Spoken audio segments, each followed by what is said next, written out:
देखिए मैदे में तेजाबियत ज़रूर होंगे, इस वर्ड को हमने थोड़ा सा गलत समझ लिया है, ठीक है। अक्सर लोगों को जो हार्ट बर्न होती है तो मैदे की जलन से लोग जो है ना कंफ्यूज कर पाते हैं। हमारी मैदा जो है ना उसमें तेजाबियत होंगी तब हमारा जो हजम होगा वो अच्छी तरह होगा, ठीक है। सर डॉक्टर जो है ना आपको बताएंगे कि देखिए आपके मैदे में तेजाबियत ज़्यादा है तो आपको ये दवाई लेनी चाहिए, ये दवाई। अगर आप मैदे से उसका जो करेक्टर है वो झील लेंगे, उसका करेक्टर क्या है कि तेजाब प्रोड्यूस करेगा। अगर आप उस पर जो है ना दवाई वगैरह लेंगे और उसका जो तेजाबियत है वो कम करेंगे तो फिर आपका हजम अच्छी तरह नहीं होगा, ठीक है। तो मैदे में तेजाबियत ज़्यादा होना इसका कोई कंसेप्ट नहीं है, ठीक है। लेकिन अगर आपको हार्ट बर्न होती है, आपको दिल का जलन होती है, ठीक है, तो इसका मतलब ये है कि वो जो तेजाब है वो गलत जगह पर मौजूद है।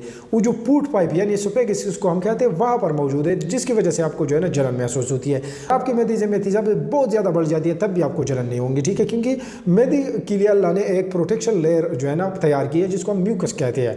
तो अल्लाह उसको प्रोटेक्ट करता है, लेकिन अगर वो म्यूकस लेयर ख़राब हो जाती है तो फिर अल्सर क्रिएट हो जाते हैं, तो वो एक अलग टॉपिक है, ठीक है। मैदे में तेजाबियत का ज़्यादा होना ये अच्छी बात है, लेकिन अगर वही तेजाब फूड पाइप में प्रेजेंट हो, एसोफेगस में प्रेजेंट हो तो फिर ये मसला क्रिएट करेगा, ठीक है। और वो तेजाब एसोफेगस या फूड पाइप में क्यों ऊपर आ जाता है इसकी कई रीज़न हो सकते हैं, ठीक है। उसमें पहला रीज़न है अगर आपके मैदे में तेजाबियत की कमी हो तब जो है ना आपके तेजाब ऊपर आएगा। वजह यह है कि जो फूड पाइप और मैदे के दरमियान जो वाल है उसका प्रेशर जो है ना थोड़ा सा कम हो जाता है, ठीक है, लो एसिड की वजह से, कम तेजाब की वजह से। फिर जो है ना वो वाल ओपन रहेगा, ठीक है, और तेजाब जो है ना ऊपर की तरफ जाएगा। बाकी स्मोकिंग भी हो सकती है, जिन लोगों का वजन ज़्यादा हो उनको भी ये मसला हो सकता है। विटामिन डी की डिफिशिएंसी हो सकती है। तो कॉमन मैंने नोटिस किया वो एक स्ट्रेस है, ठीक है।